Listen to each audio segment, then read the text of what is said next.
WhatsApp guys, welcome back once again. दोस्तों, आज की कहानी जो एक्सप्लेन करने जा रहे हैं उसका नाम है लाइफ ऑफ पाई। ये कहानी असल में एक इंडियन बच्चे की है जो अपने गांव से जाकर एक बड़े से शहर में बस चुका है। लेकिन बीते अतीत में उसकी एक कहानी है जो उसने बहुत ही कम लोगों को सुनाई है। लेकिन एक दिन उससे मिलने एक राइटर आता है और तब वो अपनी कहानी उसे सुनाना शुरू करता है। कहानी की शुरुआत होती है, हम अपने अहम किरदार इरफान खान को देखते हैं जिनका नाम है पाई। अब ये नाम कैसे पड़ा ये उन्हीं के मुंह से सुन लेते हैं। एक दिन जब उनके घर पर उनसे मिलने एक राइटर आता है जिसको असल में उसके मामा जी ने भेजा है, जो कि एक स्विमिंग ट्रेनर है। उनका हमेशा से सपना था कि वो उससे भी स्विमिंग सिखाएं और एक दिन वो पेरिस के एक स्विमिंग पूल में तैरने जाते हैं। वहाँ का पानी उन्हें इतना साफ लगता है कि वो उसे कॉफी बना सकते हैं और ये स्विमिंग पूल उन्हें इतना ज्यादा पसंद आता है कि इन्होंने उसका नाम पिसिनी मॉनिटर पटेल रख दिया। अब इसके बाद वो अपने बचपन के बारे में हमें बताना शुरू करता है। जब वो छोटा था तो साउथ इंडिया के एक छोटे से गांव में रहता था। उस गांव में बहुत सारे किसान रहा करते थे, उनकी वो लोग काफी इज्जत किया करते थे क्योंकि वही उन्हें खाना दिया करते थे। तो कहता है कि मेरा असल में पूरा नाम पाई पटेल है, लेकिन जब मैं स्कूल में गया तो वहाँ सारे बच्चे मुझे इसी नाम से चिल्लाने लग गए, पिसिंग पिसिंग कहकर, जिससे कि मैं बहुत परेशान रहने लग गया। और एक दिन जब मेरे मास्टर यानी कि मेरे सन ने मुझे पाइथागोरस थ्योरम को सॉल्व करने के लिए बुलाया तो मैंने सॉल्व कर दी, जिसके बाद उन्होंने मेरी काफी तारीफ करी और इसी के साथ मैंने खुद का नाम पाई रख लिया। उसकी ये कहानी सुनकर वो राइटर हंसने लगता है, पर पाई कहता है कि अभी तो ये बस शुरुआत है, तुम्हें कुछ ऐसी चीजें जानने को मिलेगी जो शायद किसी को तुम बताओगे तो वो यकीन भी नहीं करेगा।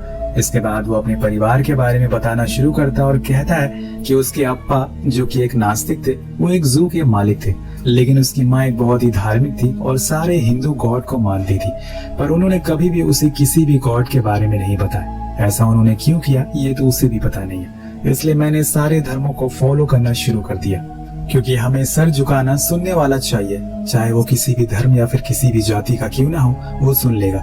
ये रूल उसने भी फॉलो किया। लेकिन एक दिन जब वो लोग खाना खा रहे होते हैं तो उसके डैड कहते हैं कि तुम सारे धर्मों को एक साथ नहीं मान सकते, क्योंकि ऐसे में हमें किसी एक पर भरोसा नहीं रहता और हम सारे धर्मों के बीच में फंस जाते हैं। लेकिन उसकी माँ उसके पापा को डांटती है और कहती है कि अभी वो छोटा बच्चा है, उसे ये सब बातें मत बताओ। लेकिन यहाँ पाई को इतनी तो समझ थी कि वो सही गलत में फर्क समझ सके और उसे इस बात की पूरी उम्मीद थी कि वो जब भी प्रे करता है तो उसकी बात जरूर सुनी जाती है। कहानी आगे बढ़ती है और हम देखते हैं कि पाई अब धीरे धीरे करके उन जू के जानवरों से भी बात करना शुरू कर देता है। लेकिन एक दिन जब वो जू में बंधे एक बंगाली टाइगर के पास जाता है तभी उसके डैड वहां आ जाते हैं और वो उसे बहुत डांटते हैं और उसे समझाते हैं कि ये जंगली जानवर है, कोई इंसान नहीं है जो तुम्हें तकलीफ ना दे। लेकिन पाई कहता है कि वो तो बस उसे खाना खिला रहा था। तब उसके अप्पा उस टाइगर के पास एक बकरी लाकर रख देते हैं और वो फौरन उसे लेकर अंदर चला जाता है और तब उसे समझ आ जाता है कि वो कितना ज्यादा खतरनाक हो सकता है। इसलिए तब से उसने उस जू में जाना छोड़ दिया और अपने मामा के पास चला गया, जहाँ पर उसने उसे स्विमिंग सीखी। उन्होंने ही उसका नाम एक दिन पाई रख दिया, जैसे कि मैंने आपको बताया था। अब धीरे धीरे करके समय बीतने लगा और वो बताता है कि मैं बड़ा होने लग गया। मैंने उसी गांव में एक जगह म्यूजिक क्लासेस भी सीखनी शुरू कर दी और वहाँ मुझे एक आनंदी नाम की लड़की पसंद आ गई। उसे मैंने दोस्ती करी और फिर वो दोस्ती धीरे धीरे करके प्यार में बदल गया। हम दोनों एक साथ काफी समय बिताने लग गए। पर एक दिन जब हम पूरा परिवार एक साथ डिनर कर रहे थे तो उस समय मेरे अप्पा ने मुझे बताया कि उन्हें इस शहर को छोड़ना पड़ेगा, क्योंकि हमारी जमीन अब सरकार ले रही है, क्योंकि वो कभी भी हमारी थी ही नहीं। पापा बताते हैं कि कनाडा में एक आदमी से बात कर रहे हैं, वो हमारे सारे जानवरों को खरीद लेगा, जिससे हमें अच्छे पैसे भी मिलेंगे और उसी पैसों से हम वहाँ पर एक नई शुरुआत करेंगे। अब सभी इस बात से उदास हो जाते हैं क्योंकि वो यहाँ पर बरसों से रह रहे थे। इंडिया को वो छोड़कर नहीं जाना चाहते थे और आनंदी का क्या होगा। और पाई के लिए ये बहुत ही ज्यादा कठिन समय होता है। अब वो जाने से पहले वो एक आखिरी बार आनंदी से मिलने जाता है और उसे सब कुछ सच बताता है। वो उसके हाथ पे एक धागा बांध देती है और कहती है कि जब भी मुझे तुम याद करना इसे देख लेना। लेकिन यहाँ पाई वादा करता है कि वो उसे लेने के लिए एक दिन जरूर आएगा। पता नहीं ये वादा सच होगा या नहीं। अब कुछ दिन बाद वो अमेरिका के लिए निकल जाते हैं एक शिप में बैठकर।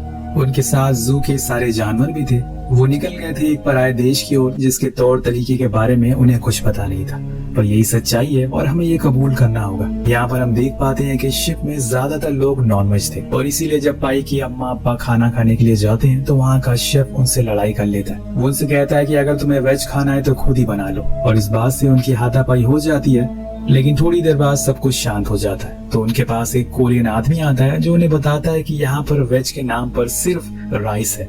दरअसल दोस्तों, पाई के डैड और उसका बड़ा भाई नॉनवेज खा लेते हैं, पर उसकी मॉम और वो वेजिटेरियन है, इसलिए वो दोनों लोग राइस खाते हैं। अब उसके डैड जाकर सारे जानवरों को नींद की गोलियां खिला देते हैं। जब इसकी वजह पाई पूछता है तो वो उन्हें बताते हैं कि जानवरों के लिए समुद्र का सफर बहुत ही भयानक होता है, जिसकी वजह से उन्हें उल्टियां होना शुरू हो जाती है, और मैं नहीं चाहता कि मैं पूरे सफर में इन लोगों की उल्टियां साफ करूं। कहानी प्रेजेंट में आती है और हम इरफान को, उस राइटर को, एक लेक साइड पर बैठा हुआ देखते हैं, जहाँ वो उन्हें बताता है कि शायद आप कहानी में कुछ भूल गए। तो वो कहता है कि नहीं, मैं बिल्कुल सही जा रहा हूँ, लेकिन अब जो आएगा उसे तो अपने कानों को खोल कर सुनना, क्योंकि इस समय हम मरीन ट्रेंच के वेस्टर्न पैसिफिक ओशियन में हैं और वो दुनिया की सबसे डीपेस्ट जगह है।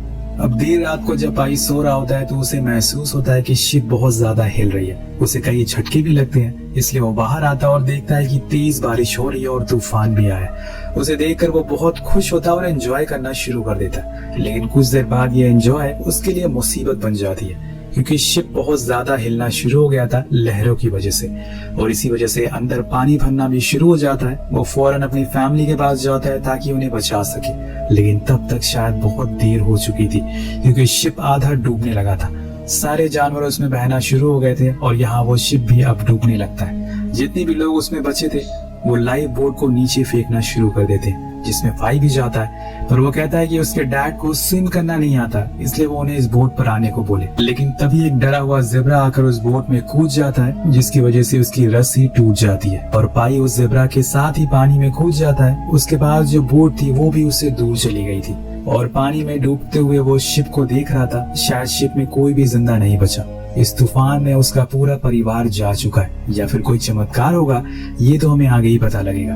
कुछ ही देर बाद जब पाई पानी के ऊपर आता है तो वो उस बोट को ढूंढना शुरू करता है और फिर उसमें जाकर बैठ जाता है। लेकिन तभी वो देखता है कि उसकी कुछ ही दूरी पर वह बंगाली टाइगर अभी भी जिंदा है, जो एक पट्टे की मदद से तैर रहा है। अब ये देखकर वो डर जाता है और उसे बोट की साइड में जाकर बैठ जाता है। कुछ समय के बाद जब सुबह होती है तो हम उस जगह का असली मंजर देख पाते हैं। चारों ओर बस समुंदर है और बोट में कुछ जानवरों के साथ एक 17 साल का लड़का है, जिसे अब खुद को जिंदा रहने के लिए भूख और प्यास दोनों चीजें से लड़ना होगा। लेकिन उससे पहले उस बोट में फंसे हुए ज़ेब्रा के लिए कुछ करना होगा।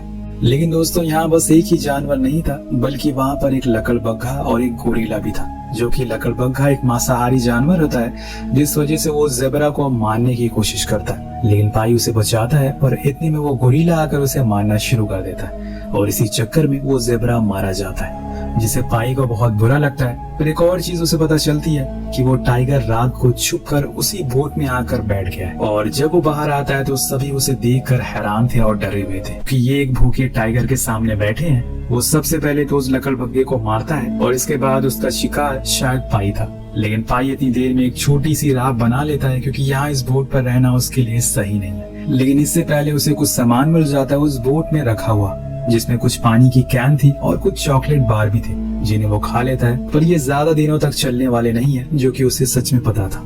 इसी बीच वहाँ एक चूहा भी आता है, जिसे वो टाइगर पलक झपकते ही खा जाता है, यानी कि वो बहुत ज्यादा भूखा है। उसका शिकार बनने से पहले ही पाई उस बोट से उतरकर दूसरी बोट में जाकर बैठने लगता है। पर इसी बीच उसे एक किताब मिलती है, जिसमें ऐसी जगहों पर जिंदा रहने के लिए क्या करना है ये लिखा हुआ था। वो उसे अपने साथ ले लेता है और फिर उस छोटी सी राह में जाकर बैठ जाता है और उस बड़ी बोट की रस्सी को अपने साथ बांध लेता है, क्योंकि उसमें एक खाना था। अब वो एक पेपर पर लिखता है कि वो इस समुद्र में एक टाइगर के साथ फंस चुका है, और फिर उस पेपर को एक कैन के अंदर डालकर पानी में फेंक देता है। क्या पता इस समुद्र में वो कैन किसी को मिल जाए। अब समय धीरे धीरे बीतने लगता है और वो पूरा दिन उस राह पर गुजार देता है, और अब आ जाती है रात। और यहाँ उसे अपनी माँ की कही हुई बात याद आती है कि तब तक तुम हिम्मत मत हारना जब तक तुम्हारी सांसें न रुक जाए, और हमेशा गॉड से प्रे करते रहना। अगली सुबह वो देखता है कि वो टाइगर पूरी तरीके से भूखा है, इसलिए उसके लिए कुछ खाने का इंतजाम करना होगा, वरना वो उसे ही मार कर खा जाएगा। अब पाई के पास जो बुक थी उसे वो पढ़ना शुरू करता है, जिसमें लिखा था कि कैसे खुद को यहाँ पर जिंदा रखा जाए, जैसे कि गाना गुनगुनाना, खुद को बिजी रखना और कुछ इस तरह से मछली के लिए जाला बनाना। वो समझ गया था, लेकिन बहुत कोशिश करने के बावजूद उसके जाल में अभी भी कोई मछली नहीं आती। इसी के साथ यहाँ पर वो काफी समय हो चुका था अब उसे कहीं न कहीं खुद को समझ आ गया था कि अगर उसे यहाँ खुद को जिंदा रखना है तो पहले तो उसे इस टाइगर को कंट्रोल करना सीखना होगा। उसकी भूख तो दिन ब दिन बढ़ती जा रही थी और यहाँ पर पाई उसे पीने का पानी देता है क्योंकि वो थोड़ी ही देर में पी जाता है। जिसके बाद पाई बोट पर चढ़ने की कोशिश करता है क्योंकि उसके शरीर पर अब छाले आने लगे थे और वो कब तक नीचे पानी में रहेगा। लेकिन यहाँ हम देखते हैं कि वो टाइगर की भूख इतनी ज्यादा बढ़ जाती है कि वो खुद पानी में कूद जाता है मछलियों को पकड़ने के लिए, लेकिन उसके मुंह में कुछ नहीं आता और वो पानी में फंस चुका है। वो दोबारा से बोट पर चढ़ने की कोशिश करता है लेकिन वो चढ़ नहीं पाता। हालांकि यहाँ पर पाई के पास मौका था, उसे वहीं पर मरने के लिए छोड़ देता, लेकिन वो ऐसा करता नहीं। उसका दिल बहुत ही नरम है, इसलिए वो रात में एक दूसरी बोट बनाता है और फिर उसकी मदद से उसको बोट पर ले आता है। अब कड़ी मुश्किलों के बाद अगली सुबह उसकी जाल में एक मछली आ जाती है जो कि काफी बड़ी थी। पाई उसे मारते वक्त रोने लगता है और उसकी आंखों में देखता है, लेकिन यहाँ उसे सच्चाई से रूबरू होना पड़ेगा। यहाँ पर खुद को जीवित रखने के लिए उसे ये करना ही होगा। वो उसे मारकर टाइगर को दे देता है ताकि वो कुछ देर के लिए शांत हो जाए। लेकिन यहाँ उसे इस बात की फिक्र होने लगी थी कि अब वो कब तक यहाँ पर जिंदा रहेगा। वेल कहानी और आगे बढ़ती है और एक रात पाई देखता है कि पानी बिल्कुल नीला हो चुका है क्योंकि वहाँ पर असल में ब्लू व्हेल आ गई थी जो कि दुनिया की सबसे बड़ी व्हेल थी। और उस व्हेल को पाई पहली बार देखता है। वो बहुत ही ज्यादा विशाल थी। वो पानी के ऊपर आती है और उसकी बोट से टकरा जाती है, जिसके बाद होना क्या था, ये दोनों ही पानी में आ जाते हैं और जितना भी खाना इनकी बोट में था सब कुछ बर्बाद हो जाता है। पाई को बहुत बुरा लगता है कि ऐसा उसके साथ ही क्यों होता है। अब वो पानी में रहकर परेशान हो चुका था, इसलिए अगले दिन चुपके से बोट पर आता है। लेकिन तभी वो टाइगर उसके सामने आ जाता है और उसे खाने की फिराक में था। वो कई दिनों से भूखा था और भूख हर किसी को बदल सकती है, लेकिन इसी पल गॉड उसका साथ देते हैं। कुछ मछलियां उछल कर उसकी बोट पर आने लगती है और देखते ही देखते बहुत सारी मछली उसकी बोट पर आ चुकी थी, जिसमें से एक बड़ी मछली भी आती है जिसे टाइगर लेना चाहता था। लेकिन पाई ऐसा होने नहीं देता। वो बहुत दिनों से भूखा है। हालांकि वो एक वेजिटेरियन है, लेकिन उसे ये खाना पड़ता है खुद को जिंदा रखने के लिए। यहाँ वो उस मछली से भूख मिटाता है। अब जैसे जैसे दिन बीतने लगते हैं, पाई अब उस टाइगर को ट्रेन करना शुरू कर देता है, जैसे उसके डैड किया करते थे। अपने जानवरों को उसे थोड़ा थोड़ा मीट देता है और चुपचाप बैठे रहने को बोलता है। और कुछ दिन की मेहनत के बाद उसने राफ्ट फिर से तैयार कर ली थी। तभी उसके सामने से गुजरता हुआ उसे एक शिप दिखाई देता है। वो उस बोट में मिली फ्लेयर को चला देता है, पर यहाँ कोई फायदा नहीं होता। तब तक वो शिप वहाँ से जा चुका था। अब इन सब मुश्किलों को देखते हुए पाई की भी हिम्मत ने जवाब दे दिया था। ये दोनों ऐसे भूखे प्यासे एक जगह पर फंसे हुए थे। टाइगर भी अब बहुत कमजोर हो गया था और पाई की हालत उससे भी ज्यादा बुरी हो गई थी। और एक रात जब वो ऐसे ही लेटे रहते हैं तो वो इस कदर अपनी यादों में खो जाता है कि उसे पता ही नहीं चलता कि तूफान आ चुका है। वो आसमान में अपनी अम्मा को देखता है जो उसे कह रही थी कि तुम्हें लड़ना होगा।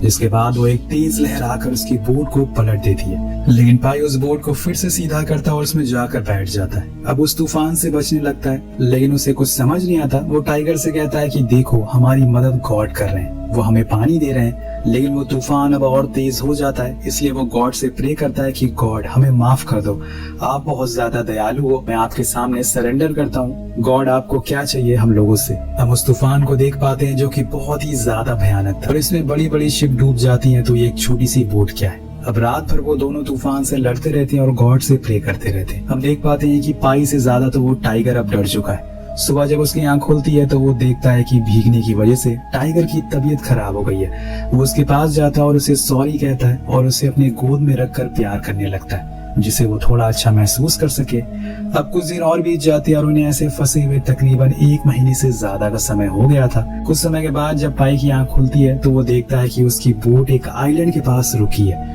वो फौरन अंदर जाता है तो देखता है कि वो आइलैंड असल में नेवलो का था। चारों ओर बस वही थे, लेकिन उसे कुछ फर्क नहीं पड़ता। उसे और टाइगर को वहाँ पर खाने और पीने की चीजें मिल जाती है, जिससे वो बहुत खुश होते हैं। और जब रात होती है तो पाई वहाँ पर अपना बिस्तर बना लेता है। लेकिन कुछ देर बाद वो देखता है कि सारे नेवले पेड़ पर चढ़ आए और जितनी भी मछलियाँ थी उस आइलैंड पर सब मर चुकी हैं। उसे समझ नहीं आता कि अचानक से मछलियाँ कैसे मर गई। तभी उसे एक फूल में एक इंसान के दांत मिलता है और ये देखकर उसे समझ आता है कि ये आइलैंड एक्चुअल में एक कार्निवोरस आइलैंड है। जी हाँ, एक ऐसा आइलैंड जो मांस खाता है।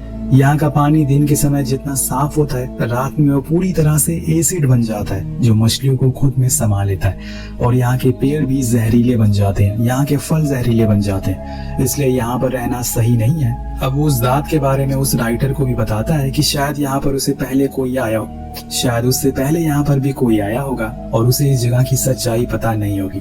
मे बी ये उसी का दांत होगा।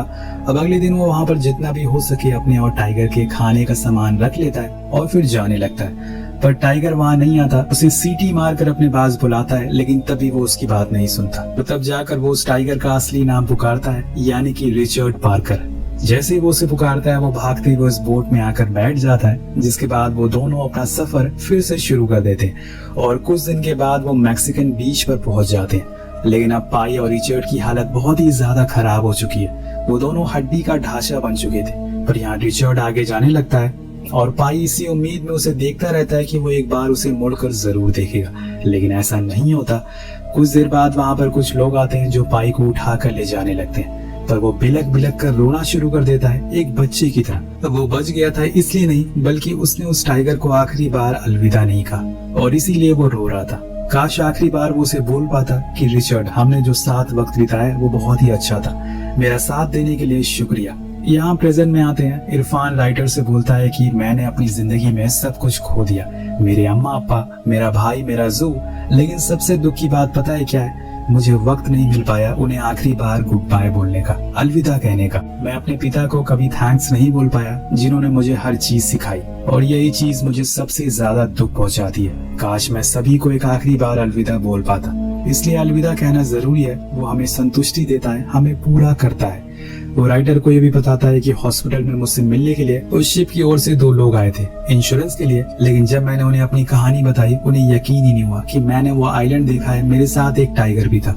इसलिए उन्होंने कहा कि अपनी सच्ची कहानी बताओ। तो मैंने एक मनगढ़ंत कहानी बताई जिसमें मैं अपने परिवार के साथ फंसा हुआ था और धीरे धीरे करके सभी लोग मारे गए। वो उसे ये भी कहता है कि आज भी मेरे पास वो कंपनी की पॉलिसी है। जब वो राइटर उसको पढ़ता है तो उसमें लिखा था कि पाई पूरे 227 दिन तक एक बंगाली टाइगर के साथ डीपेस्ट ओशन में फंसा रहा। तब इरफान के वहाँ बच्चे आ जाते हैं और उसकी वाइफ आ जाती है। यहाँ राइटर के जाने का टाइम हो जाता है तो उसे पूछता है कि क्या मैं इस स्टोरी को प्रिंट कर सकता हूँ? तो इरफान कहता है कि हाँ, ये तुम्हारी कहानी है, लेकिन कौन सी कहानी तुम प्रिंट करोगे, पहली वाली या दूसरी वाली? वो कहता है कि पहली, वो बंगाल टाइगर वाली।